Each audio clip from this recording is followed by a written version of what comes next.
Istanbul, c'est un autre volet de l'agenda du Premier ministre qui s'ouvre. Istanbul, métropole phare de Turquie, à cheval sur l'Asie et l'Europe. Situé sur les rives du Bosphore, il fait battre le cœur de l'économie turque.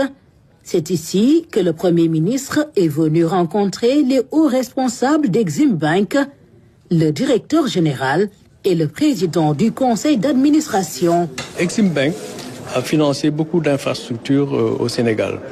Tout le monde connaît Dakar Arena, par exemple, ou le stade Abdoulaye Wade.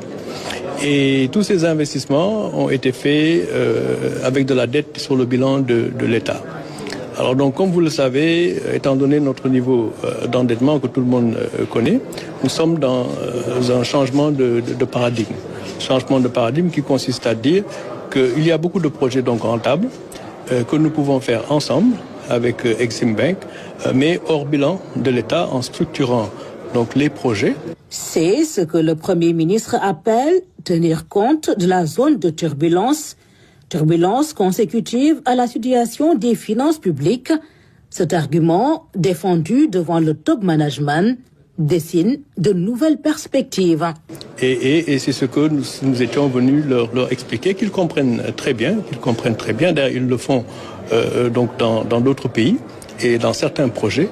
Et ils sont tout à fait disposés à s'aligner donc à cette nouvelle manière de faire qui est beaucoup plus avantageuse pour les deux parties, plutôt que ça ne soit juste que de la dette sur le bilan de l'État. Après cette séance technique tenue un vendredi matin, pause prière à la mosquée de Chamlika, une normalité jusqu'à ce qu'une surprise se produise. Le président Recep Tayyip Erdogan himself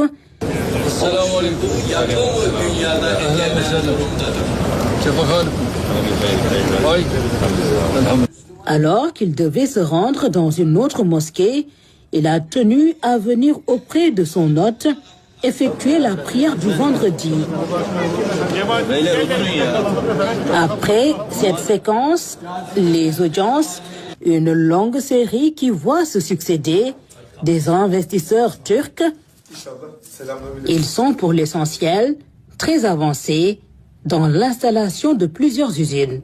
Au Sénégal,